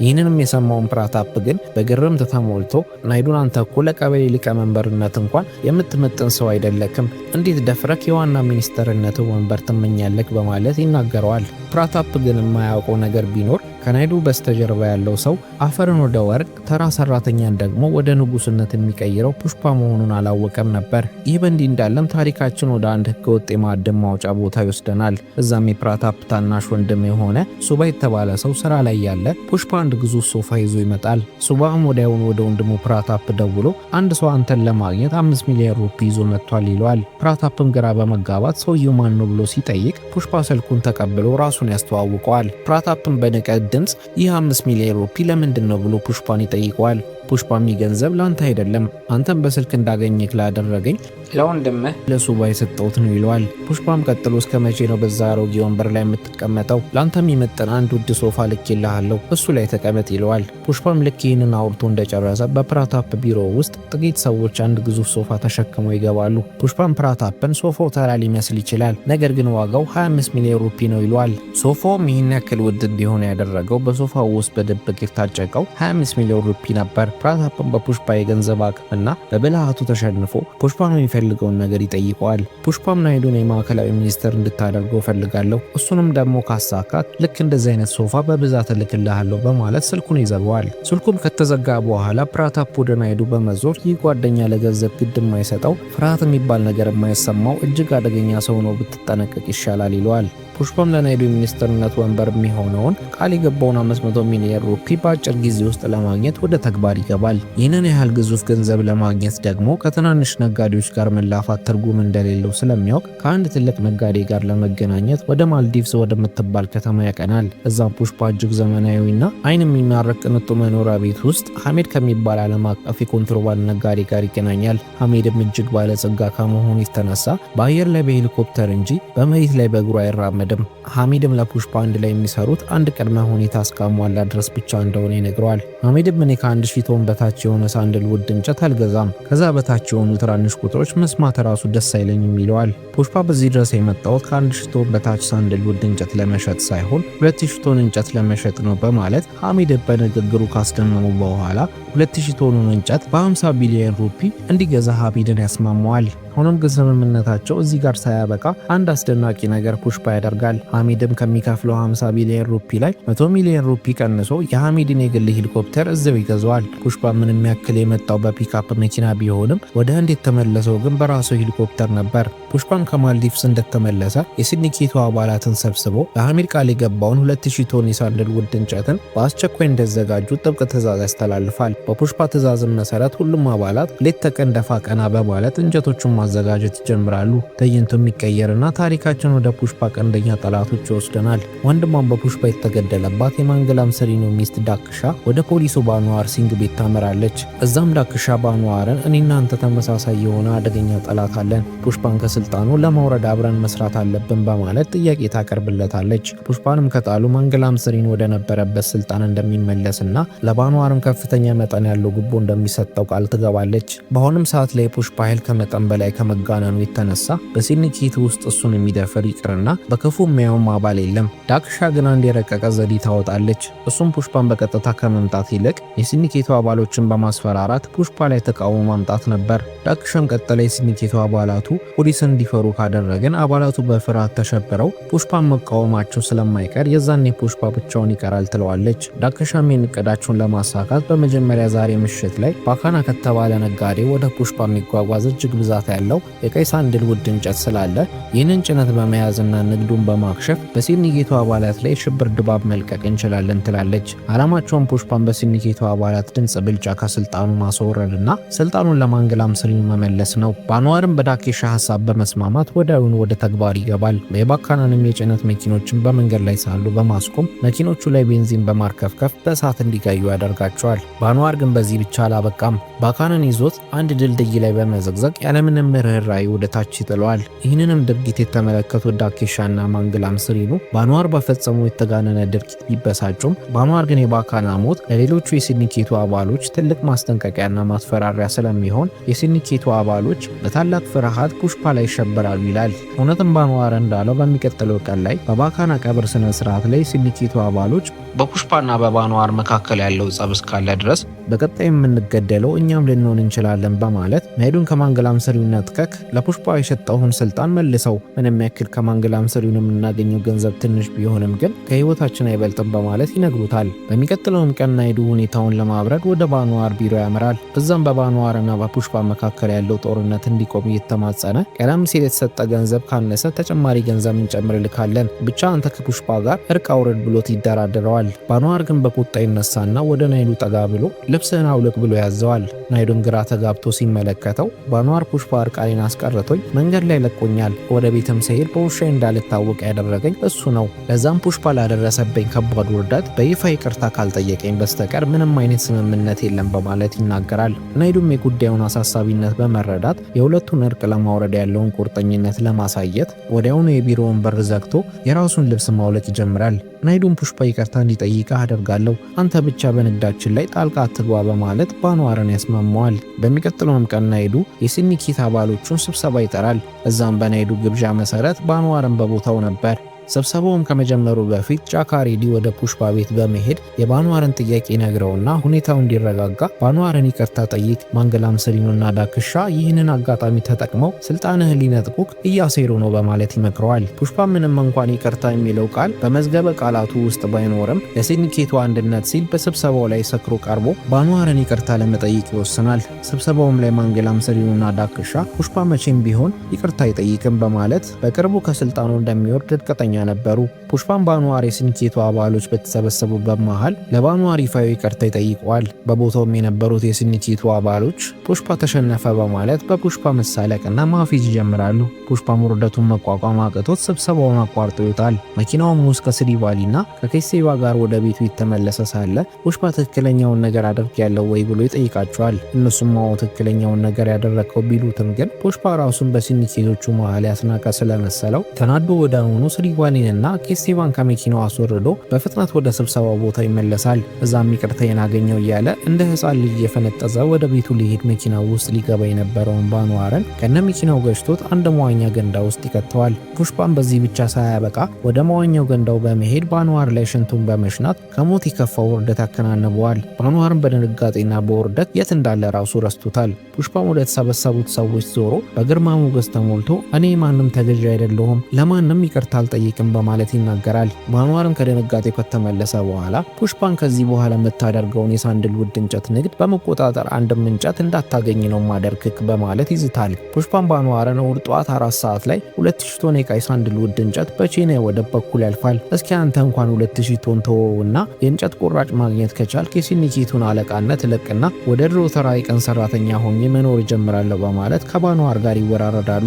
እሁድም ቀን ይደርስና በባንዋር መሪነት በመላ ሀገሪቱ ያሉ ፖሊሶች በከፍተኛ ንቃት ወደ ቼናይ ድንበር የሚወስደውን ድልድይ ይወሩታል። ሆኖም ግን ምንም ያክል ቢጠብቁ አንድም መኪና በመንገዱ እያለፈ አልነበረም። ለካስና ፑሽፓ ባንዋር መንገዶቹን ዘግቶ እንደሚጠብቃቸው ስለሚያውቁ በወቅቱ ደርቆ የነበረውን ከድልድዩ ስር ባለው የወንዝ መንገድ በመጠቀም ርቀው አልፈዋል። ባንዋርም ከደቂቃዎች በኋላ የነ ፑሽፓ መንገድ ስለገባው ከፖሊሶቹ ጋር በመሆን በወንዙ መንገድ ላይ ቀይ ሳንድልውድ እንጨት የጫኑትን መኪኖችን ማሳደድ ይጀምራል። ፑሽፓ ግን ምንም ያክል መፍትሄው ታውቆበት ቢሆንም ግን እዚህ ጋር አላበቃም ነበር። ወደ አንድ ግድብ አስተዳዳሪ ጋር በመደወል የግድቡን በር በተወሰነ መልኩ እንዲከፍተው አድርጎት ስለነበረ ከግድቡ የሚፈሰው ወንዝ የነ ባንዋር መኪኖች ለመሬት ቅርብ ስለነበሩ ወንዙ አሳፏቸው ያስቆማቸዋል። ሆኖም ግን ባንዋር በቀላሉ እጅ አልሰጠም። አቋራጭ መንገድ በመጠቀም መኪኖቹን የሚወጡበትን ስፍራ ቀድሞ ለመዝጋት ይሞክራል። መኪኖቹን የሚመጡበት መንገድ ላይ ብዛት ያላቸው በበሬ የሚጎትቱ ጋሪዎች ነበሩ። ብዙም ሳይቆይ መኪኖቹ ሲመጡ ባንዋር የመኪኖቹን ጎማ በጥይት በመብሳት ያንን 2000 ቶን የቀይ ሳንድልውድ እንጨትን በቁጥጥር ስር አዋልኩ ብሎ በደስታ ይፈነጫል። በሚቀጥለውም ቀን ባንዋር ድሉን ለማክበር ከማንገላም ሰሪኑ ጋር እየጠጡ መጨፈር ይጀምራሉ። ጋዜጠኞችንም ሰብስበው ስለ ታላቁ ድሉ እያወራ ሳለ ማንገላም ሰሪኑ አንድ አስደንጋጭ እውነት ይረዳል። እሱም ባንዋር በቁጥጥር ስር አዋልኩኝ ብሎ የሚፎክርበት እንጨት ፑሽፓ ፖሊሶቹን ለማታለል የተጠቀመበት ተራ እንጨት እንጂ የቀይ ሳንድልውድ እንጨት ስላልነበረ ባንዋር በፑሽፓ ጨዋታ ዳግመኛ መሸወዱን ይረዳል። ባንዋርም በውርደት ተቃጥሎ ወደ ውጪ ሲወጣ በመንገዱ ላይ አንድ ጋሪ ያገኛል። ፑሽፓም በብዙ በሬዎች ታጅቦ ወደ ባንዋር ይመጣል። ባንዋርም ነገሩን ሲረዳ ለካስ ትናንት ምሽት ላይ ባንዋር የጭነት መኪኖችን በጥይት ከመምታቱ በፊት ያገኛቸው ብዛት ያላቸው ጋሪዎች በቀይ ሳንድልውድ የተሰሩ ነበር። እዛም ባንዋር ነገሩን ምንም ተረድቶ ስላልነበረ በአፍንጫው ስር የቀይ ሳንድልውድ እንጨቶቹ ስላመለጡት የበለጠ ይበሳጫል። ባንዋርም ተናዶ ፑሽፓን ቀን ሰራተኛው ብሎ በመጥራት እዚህ ጋር ያመጣከው ጋሪ ከቀይ ሳንድልውድ እንጨት የተሰራ ነው፣ አንድ እንጨት ካገኘህብኝ ስልጣኔን እለቃለሁ ብለህ ቃል ገብተካል ብሎ ያስታውሰዋል። ፑሽፓን ባንዋር ተሳካልኝ ብሎ ዳግመኛ ሊደሰት ሲል ጋሪው ላይ የተጠመደ ቦምብ ስለነበረ በኃይል ፈንድቶ ወደ አመድነት ይቀየራል። ከጥቂት ቀናትም በኋላ በቤተ መቅደስ ውስጥ ፑሽፓና ስሪቫሊ ከተወሰኑ ቤተሰቦቻቸው ጋር በመሆን አምልኮ እያካሄዱ ነበር። እዛም ስሪቫሊ ከቄሱ በረከትን ለመጠየቅ ስትሄድ በድንገት ራሷን ስታ ትወርቃለች። የወደቀችበትንም ምክንያት ሲያጣሩ እርጉዝ እንደሆነች ይታወቃል። በዚህም ዜና ቤተ መቅደስ ውስጥ የነበሩ ሰዎች ቢደሰቱም ግን ፑሽፓ አስጨንቆት ነበር። ፑሽፓ የሚወልደው ልጅ ወንድ እንዳይሆንና ሴት እንድትሆን ፈጣሪውን ይተማጸነ ነበር። ስሪቫሊም ለምን እንደዚህ ብለህ ጸለይክ? ፈጣሪ የሚሰጠንን ልጅ እንቀበላለን ስትለው ፑሽፓ የምንወልደው ልጅ ወንድ ከሆነ የአያት ስም አይኖረውም፣ ነገር ግን ሴት ልጅ የምንወልድ ከሆነ ግን የአያት ስም እንኳን ባይኖራት የምታገባውን ሰው ቤተሰብ ስም መያዝ ስለምትችል እንደሆነ ይነግራታል። ይህንንም እያወሩ ሳለ የስሪቫሊን እርግዝና ሊያከብሩ ከተሰበሰቡ ሰዎች መሃል የሴት ልብስ የለበሱ ወንዶች በመምጣት የሞሃንን ልጅ ካቬሪ መተናኮስ ይጀምራሉ። ይህንንም የተመለከተው ፑሽፓ በድንገት ከየት መጣ ሳይባል ሁሉንም ዱርዬዎች ደህና አድርጎ ዋጋቸውን ይሰጣቸዋል። የሆነ ሰዓትም ላይ ሞሃን ልጁ ኬቫሪ ላይ የደረሰውን ትንኮሳ በመስማት በቦታው መጥቶ ፑሽፓን በማመስገን ፋንታ አውቀህ የአባቴን ስም ለማግኘት ብለህ ያደረከው ሴራ ነው በማለት ፑሽፓን መስደብ ይጀምራል። በዚህም የተበሳጨችው ስሪቫሊ ባሏ ፑሽፓ እንደዚህ አይነት ወራዳ ነገር እንደማያደርግና ለሞሃን ልጅ ብቻ ሳይሆን ጥብቅና የሚቆመው ለመንደሩ ሴቶችም ሆነ ወንዶች ጥብቅና የሚቆም በጣም ጥሩ ሰው ነው፣ እንደውም ያንተ አባት ስም ምንም አያደርግለትም፣ የሞሊቲ ስም ከፑሽፓ ስም ጋር ሲነጻጸር ፑሽፓ የበለጠ ታዋቂና የተከበረ ሰው ነው በማለት ትናገራለች። ከጥቂት ቀናትም በኋላ ባንዋር ማንገላም ሰሪኑና ዳካሽ አንድ ላይ በመሆን ወደ ሚኒስትር ናራምሳ በመሄድ ናራምሳና ናይዱን በፑሽፓ እርዳታ አንተን ከስልጣን ሊያወርድኩ ነው በማለት ይነግሩታል። ናይዱም የፑሽፓ ድጋፍ ስላለው ናራምሳ ስልጣኑ አደጋ ላይ እንዲያወርቅ ከፈለገ የፑሽፓን የ2000 ቶን ቀይ ሳንድልውድ እንጨቶችን ንግድን ማስቆም እንዳለበት ይነግሩታል። እንጨቶቹን ታሚልናዱ በሚባል ድንበር በኩል ወደ ስሪላንካ በድብቅ እንደሚላኩ መረጃ ስላይደረሳቸው ባንዋር ይህንን ለማስቆም ወደ ታሚልናዱ ድንበር ናራምሳን እንዲያዘዋውሩ ይጠይቀዋል። ባንዋርም ከናራምሳ ፍቃዱን ከተቀበለ በኋላ ከቡድኑ ጋር በመሆን ወደ ወደቡ ይደርሳሉ። እዛ የነበሩት ጀልባዎችም ላይ ቀይ ሳንድልውድ እንጨቶችን ለሰዓታቶች ከፈለጉ በኋላ በአካባቢው ምንም አይነት እንጨት ሳያገኙ ይቀራሉ። ባንዋርም በጥርጣሬ ተሞልቶ ወዲያውኑ ወደ ባህሩ ዘሎ ሲገባ እንጨቶቹ ከጀልባዎቹ በታች ታስረው ያገኛቸዋል። ባለጀልባዎቹ እንደተነቃባቸው በማወቅ በፍጥነት ጀልባዎቹን እየነዱ ወደ ስሪላንካ ማቅናት ይጀምራሉ። ባንዋርም ከኋላቸው መከተል ቢጀምርም የስሪላንካን ድንበር ሊያቋርጡ ሲሉ የድንበር ፖሊሶች አስቁመዋቸው ድንበሩን ማለፍ እንደማይችሉና ካለፉ ሊገደሉ እንደሚችሉ ይነግራቸዋል። እንጨቶቹን የያዙት ጀልባዎች ሀገር ሰላም በማለት ከነባንዋር ካመለጡ በኋላ ወደ አንድ ስሪላንካ ደሴት ይደርሳሉ። እዛ ደሴትም ላይ ፑሽፓ ስለነበረ በተሳካ ሁኔታ 2000 ቶን የቀይ ሳንድልውድ እንጨታቸውን ያስረክባሉ። ይህም ታላቅ ስኬትን ከተመዘገበ በኋላ እነ ፑሽፓ ጋር አንድ ኮንቴነር ሙሉ ገንዘብ ይመጣላቸዋል። ገንዘቦቹንም በመቶዎች የሚቆጠሩ ሶፋዎች ውስጥ ያጭቁታል። ይህ ሁሉ ድካምም አንድ ግብ ብቻ እንደነበረው እናስታውሳለን። በመንግስት ውስጥ ያሉ ባለስልጣናትን በገንዘብ በማስቀር ናራምሳን ከስልጣን ማውረድና ናይዱን በቦታው መተካት ነበር። ከአንድ ወርም በኋላ ናይዱ ማዕከላዊ ሚኒስትር ሆኖ በታላቅ ድምቀት ይሾማል። ናይዱም ስልጣኑን እንደያዘ የመጀመሪያ ስራው ያደረገው ለፑሽፓ ያለውን ውለታ መክፈል ነበር። ወደ ፑሽፓን ቤት ለምሳ ግብዣ በመሄድ አመቱን ሙሉ እንቅልፍ የነሳቸውን ባንዋርን ከመንደራቸው ለማባረር ያዘጋጀውን የስራ ስንብት ደብዳቤ ለፑሽፓ ይሰጠዋል። የፑሽፓ መልስ ግን ያልተጠበቀ ነበር። ፑሽፓ ባንዋር ለኔም ላንተም ከዚህ በኋላ ስጋት አይደለም፣ ከእንግዲህ ተራ ሰው ነው በማለት ደብዳቤውን ቀዶ ይጠለዋል። ወደ ቤትም ከገቡ በኋላ እውነትም ፑሽፓ እንዳለው ማዕከላዊ ሚኒስትሩ ባለው ቀን ቤቱ ለምሳ ግብዣ መጥቷል እያሉ ጋዜጠኞች እያወሩ ነበር። ይህ ቀንም የስሪቫሊ ልደት ሲሆን ፑሽፓ ስሪቫሊን በልደቷ ቀን ማዕከላዊ ሚኒስትሩን በማምጣት ልክ እንደ ሰፕራይዝ ተጠቅሞታል። ፑሽፓና ናይዱም የተነሱትን ፎቶ በትልቁ አንድ ግድግዳ ላይ ይሰቅሉትና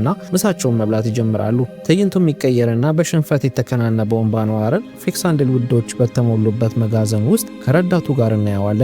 ባንዋርን በሽንፈቱ በጣም ከመሸማቀቁ የተነሳ አካባቢውን በሳት በመለኮስ ከረዳቱ ጋር ሲሞቱ እናያለን። ታሪኩ ግን በዚህ ብቻ አላበቃም። የፑሽፓ ግማሽ ወንድም የሞሃን ልጅ የሆነችውን ኬቫሪ ከዚህ ቀደም የስሪቫሊን እርግዝና በሚያከብሩበት ወቅት በተተናኮሷት ሰዎች ትታገታለች። ፑሽፓ ምንም እንኳን ወንድሙ ሞሃን እንደ ወንድሙ ባይቀበለውም ግን ለኬቫሪ አጎት እንደሆነ ስለሚያምን ኬቫሪን ለማዳን ፍለጋውን ይጀምራል።